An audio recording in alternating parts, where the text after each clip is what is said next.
Coming up on this Monday edition of Daybreak, Japan stands by its policy of not giving in to terrorist demands after a video showed one of 2 Japanese captives held by Islamic State had been killed. Tokyo says it's doing all it can to save the remaining hostage. North Korea threatens South Korea with severe consequences if it continues to challenge what it says are its attempts to improve inter-Korean relations. Plus, exit polls put the anti-austerity Syriza party on course for victory in a tightly fought Greek general election. Daybreak begins now.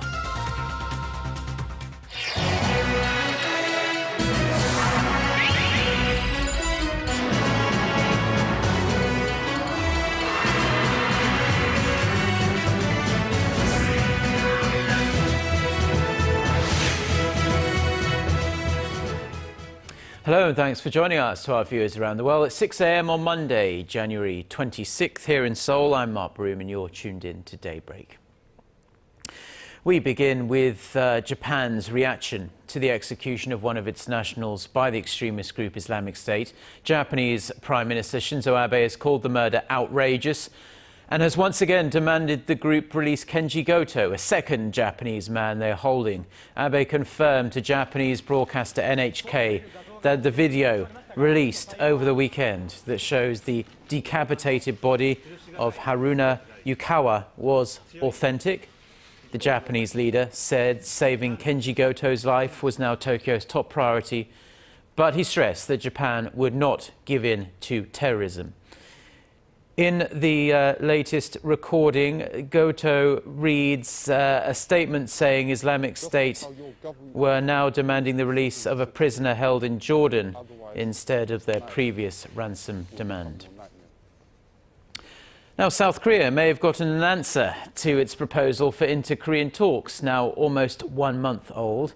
North Korea warned Seoul that it could face, quote, severe consequences if it keeps challenging Pyongyang on its approach to improving inter-Korean relations.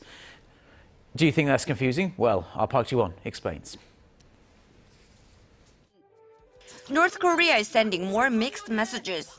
The National Defense Commission on Sunday warned the South Korean government not to distort or criticize Pyongyang for its approach towards improved inter-Korean relations. It added South Korea could face severe consequences if it continues to challenge North Korea's forward-looking approach, which it said is aimed at strengthening ethnic ties in inter-Korean relations. Pyongyang also criticized the South for allowing civic groups to send anti-Pyongyang leaflets across the border and going ahead with an annual joint military exercise with the U.S. this spring. Pyongyang also characterized Seoul's proposals for dialogue and reunions for war-separate families as rhetoric lacking in sincerity. However, up until Saturday, North Korea's state-run Nodongshinmun newspaper has emphasized inter-Korean dialogue and negotiations. Earlier this week, the North has said, as this year marks the 70th anniversary of Korea's liberation from Japanese colonial rule, the two Koreas have a duty to use it as an opportunity to boost their relations. Regarding the North's hot and cold approach, experts say Pyongyang is hoping to press Seoul to change its North Korea policies. They add the confrontation will continue until the U.S.-South Korea joint military exercises set for March. Responding to the criticism on Sunday, South Korea's Unification Ministry called the North's latest threat highly regrettable and urged Pyongyang to accept Seoul's proposal for inter-Korean talks, now almost a month old. And according to reports by Seoul-based Yonhap News on Sunday, South Korean government officials had hopes of resuming inter-Korean dialogue sometime this month. But with the latest threat from the North, they now think the possibility of talks is slim. If the talks don't happen this month, it may be almost impossible for the two Koreas to organize reunions for war-separate families during Lunar New Year's holidays in mid-February. Park Ji-won, Arirang News. A new report out of Washington has found that South Korea's efforts to improve relations with North Korea could be hampered if the United States redesignates the regime as a state sponsor of terrorism. The U.S. Congressional Research Service says a hawkish response to North Korea's alleged cyber attack on Sony Pictures could end up doing more harm than good. It suggests the State Department soften its tone on the matter. The research institute adds Pyongyang would accuse the Obama administration of shutting down any chance for dialogue. The US has blamed North Korea for the hacking of Sony Pictures late last year, but Pyongyang denies having anything to do with it. Now, North Korean leader Kim Jong-un may make his debut on the international diplomatic stage sooner than expected. South Korean government sources say Kim could attend an international meeting called the Bandung Conference in Indonesia in April. The Indonesian government is expected to invite the leaders of both Koreas to the event. The North's founding leader, Kim Il-sung, and late leader Kim Jong-il both attended the conference for its 10th anniversary in 1965. The young Kim could do the same, according to the South's government sources, as he has a history of doing what his father and grandfather did before. This follows the news that the North Korean leader will visit Russia in May for an event marking the 70th anniversary of the Soviet Union's victory over Nazi Germany in World War II. Police have tightened security around the presidential office of Cheongwade after a bomb threat was made by an anonymous caller. Police said the man had dialed the Civil Affairs Office 5 times on Sunday. During one of the calls, he said, quote, "I will bomb the office by noon if you don't show willingness." Now, it's unclear what he meant by willingness. No explosive devices have been found at Cheongwade.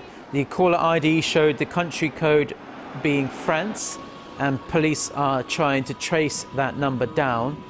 Anti-terrorism officials say the man could be the same person who tweeted threats to bomb the private homes of President Park Geun-hye and her Chief of Staff Kim Ki-chun on January 17th. The Twitter account in question belongs to a South Korean man in his 20s who lives in France, and police in Seoul say they may ask to have him extradited. Now, a dispute over an old relic is straining cultural relations between Korea and Japan. With many events celebrating the 50th anniversary of their bilateral ties actually being cancelled, some are beginning to wonder about the lasting effect this is going to have on their relationship. Shin Se-min reports. This statue of Buddha was made in Korea in the 1330s. Now it's at the center of a debate that may have strained the only well-established channel for exchange between Korea and Japan: culture. At some point, the statue ended up in Japan before it was found again in Korea and held by the Korean Customs Service. During a trilateral cultural exchange late last November, Japanese culture minister urged his Korean counterpart to return the statue, claiming it belonged to Japan. Japan is accusing us of moral insensitivity, but they're the ones who took the artifact in the first place. Shaky relations between the neighboring countries have also forced a closure of other events, including the Korea-Japan Picture exhibition, which was scheduled for this October at the National Museum of Korea. But when the Japanese government downsized the scale of the exhibition, Korea decided to cancel. The Korean Museum will now host a Korea-Japan culinary exchange exhibition instead. That's not all. The lingering animosity has affected other fields as well. The Academy of Korean Studies decided to scrap a plan to hold a symposium aimed at improving diplomatic relations between the two countries. And the Northeast Asian History Foundation decided to change an exhibition on diplomatic ties into an event commemorating the 70th anniversary of the nation's independence in August. Performing arts events are also shifting away from Korea-Japan-related historical themes. Observers worry that this sequence of events, if allowed to continue, could further strain ties between the two neighboring countries. Shin Se-min, Arirang News. Now, public anger over a new policy that raises income tax rates has drawn a response from the government. The government says it has been in discussions with the ruling party on ways to amend the tax code, including plans to expand tax rebates for multiple child and single person households, new tax credits to encourage people to have kids, and a hike in tax credits for pension investments. The government is also seeking to boost the tax credits for education and medical spending. Meanwhile, the Korea Taxpayers Association has launched a petition to campaign against the proposed changes to the new tax policy. Korea is expected to fall short of its tax revenue target again this year.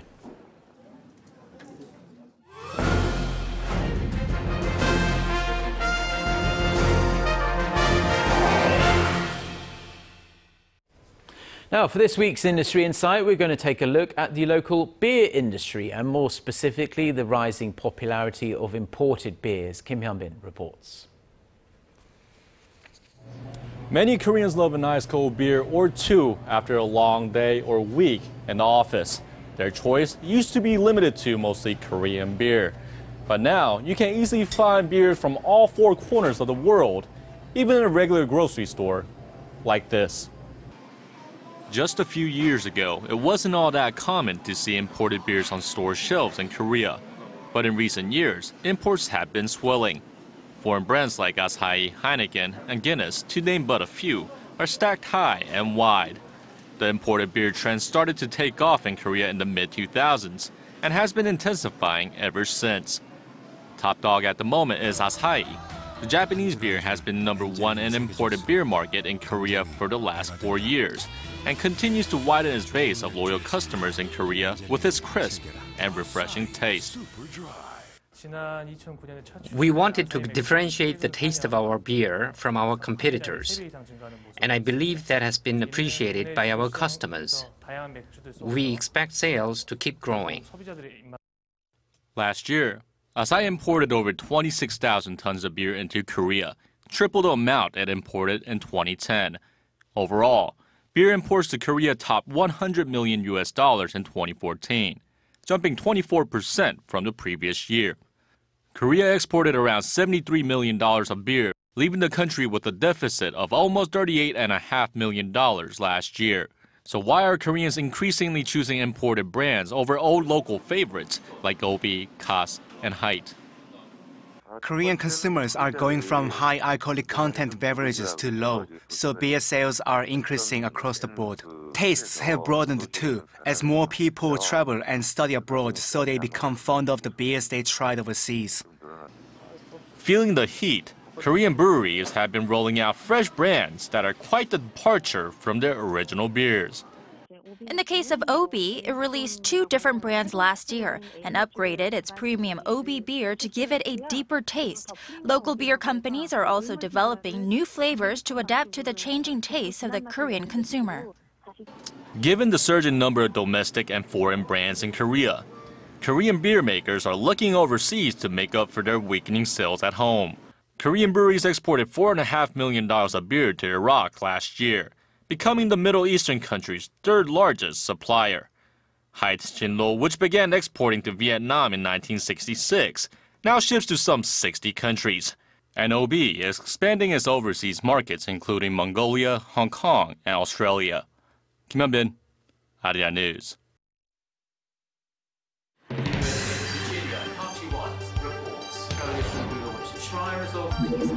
We start before the sun rises to bring you the latest stories out of Korea. We also lead the way with important global coverage. Stay on the pulse of what is happening with Daybreak.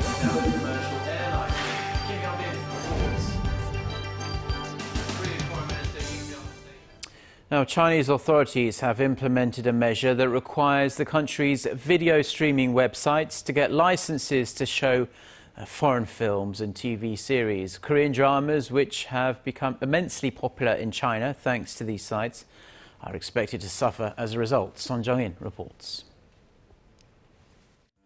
This is one of the many Korean dramas that have been a huge success in China.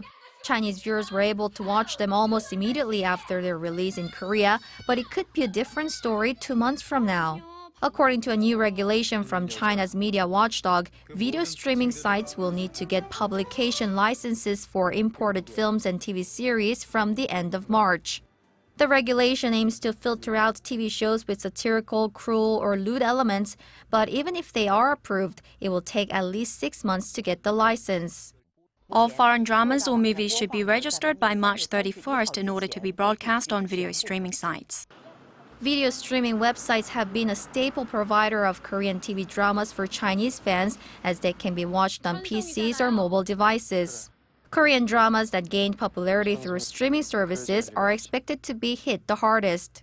And even if they do get licensed, they'll come out at least 6 months late, prompting Korean entertainment companies to come up with a new marketing strategy.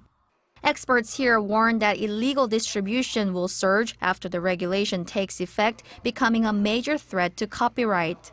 Several new American TV series have already been removed from Chinese video streaming sites due to their provocative contents. Son Jung-in, Arirang News. Now, a royal seal stolen from Korea more than 6 decades ago will finally be returned next month. It's currently in Washington with the U.S. Department of Homeland Security and will be returned via the Korean embassy in the U.S. This seal, which you can see there, belonged to Queen Munjong, who lived in the 16th century and is one of many cultural assets that were unfortunately illegally removed from Korea by an American soldier who served in the Korean War. In 2013, U.S. Customs authorities seized the assets from the deceased U.S. Marine lieutenant's family. 9 ancient Korean seals were returned last year.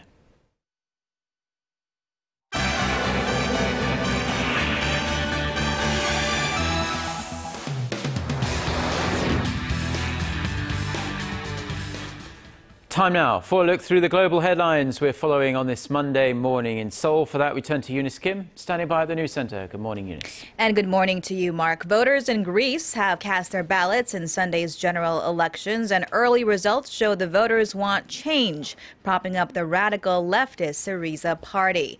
Early returns showed the anti-austerity Syriza party in a clear lead, with a possibility of clinching a majority in the country's parliament. The Interior Ministry said its projections could hand Syriza between 149 to 151 seats from 300 available. The ruling New Democracy Party was trailing at a distant second with less than 28% of the ballot. The leader of Syriza, 40-year-old Alexis Tsipras, had promised to renegotiate Greece's debt arrangement tied to European austerity measures on Greece since after the country received bailouts in 2010. The Greek election is being watched closely as a victory for the radical leftist party could spur other such political parties across Europe to rise up. And protests to mark Egypt's 4-year anniversary since the 2011 pro-democracy uprising has turned deadly, killing at least 16 people.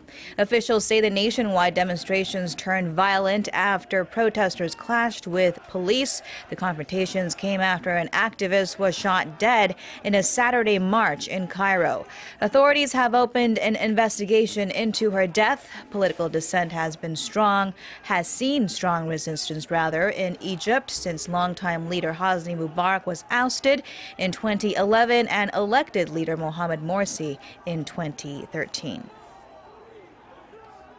Efforts by Indonesian crews to lift the fuselage of doomed AirAsia Flight 8501 failed over the weekend, prompting one official to suggest the wreckage may be too fragile to lift out of the Java Sea. On Sunday, crews had attached a wire rope to lifting balloons and a ship, but it broke due to the strong currents. An attempt on Saturday had seen the balloons deflate too early. A Navy spokesman hoped for more conducive weather. This, as Rear Admiral Widodo told the BBC, the weekend attempts appear to have resulted in more cracks and parts breaking off. Finally, U.S. President Barack Obama is in India on this Monday on invitation by Prime Minister Narendra Modi. And on the first day of his two-day trip, the two leaders declared an era of new trust, noting a breakthrough in understanding on nuclear issues.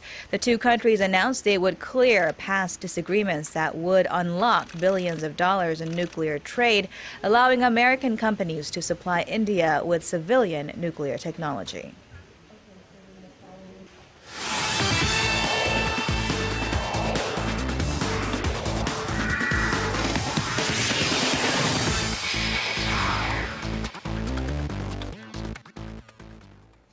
And a good Monday morning to you all as we kick things off with our 2015 Asian Cup coverage as the Korean national football team finds themselves one win away from heading over to the Asian Cup final. But before they can get there, Iraq looks to stop them. And just by looking at the numbers, the 69th ranked Korea has a better head-to-head record over the 114th ranked Iraq with 6 wins, 10 draws and 2 losses. But fatigue an issue for both nations as Korea played 120 minutes in the quarterfinals while Iraq played 120 minutes plus the penalty shootout against Iran on Friday.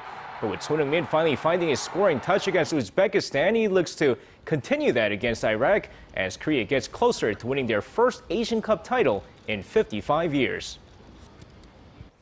Now, one of the most entertaining All-Star games of all the domestic leagues in the Korea is the V-League All-Star Game. And with the reopening of the Changchung Gymnasium in central Seoul, the fans, well, they enjoyed every bit of the 2015 V-League All-Star Game on Sunday. Now, with the women's All-Stars playing the first 2 sets and the men's All-Stars playing the final 2 sets, it was quite an exciting duel between the two teams. But despite the 2-2 set score, at the end of the day, the V-Stars outscored the K-Stars 54-50, with KEPCO's Chung Kwang-in and Hyundai Hillstate's Polina Raimanova winning the MVP honors after scoring the most points with 9 and 8 points, respectively. C+, a grade I'm actually used to seeing oh so much during my university days, but Kang Jong-ho getting a C+? Well, now with SB Nation minor league ball's John Sickles ranking the top 20 Pirates prospects, the newly acquired Kang Jong-ho was ranked 11th and given an average grade of C+. And in the article, Sickles talks about him being a dangerous hitter in Korea, but questions how that'll translate in the majors. While grading him at this point seems to be a wild guess, there's still questions on which infield position best fits him, as general manager Neil Huntington looks to try him out in different spots during spring training. Now, for many short track fans in the nation, it might have been weird seeing An Hyun-soo, aka Victor An, represent Russia during the 2014 Sochi Winter Games. And while those fans were used to watching him dominate in the Asian Championships, he's now dominating in the European Championships. With the European Short Track Championship taking place in the Netherlands, Russia's Victor An continues his dominance, this time in the 500-meter event, coming in at a final time of 41.78 seconds for a first-place finish. Now, last year, the former Korean short track star won the overall gold during the 2014 European Short Track Championship. And that's going to wrap it up for me. This has been SJ. Have a great rest of the day and see you guys again for your sports needs.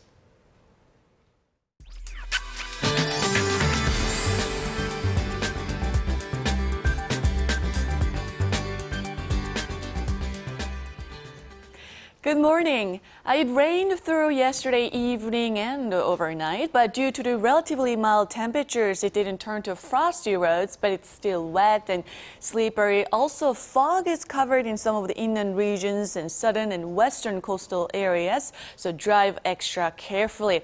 But as we can see, rain clouds are gradually moving away from the peninsula, and soon we'll be under mostly to partly sunny skies. Then the temperatures will go up way milder than what we've had.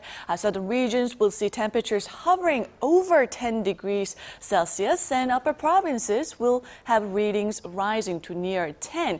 Also, the lows are kicking off in the positive side in many parts. Then the daytime high in the capital will peak at 8, while Daegu and Gwangju get up to 11 and 12 respectively, and Busan will climb to 15 this afternoon.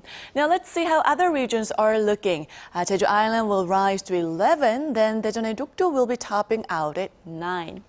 That's all for Korea, and here's international weather for viewers around the world.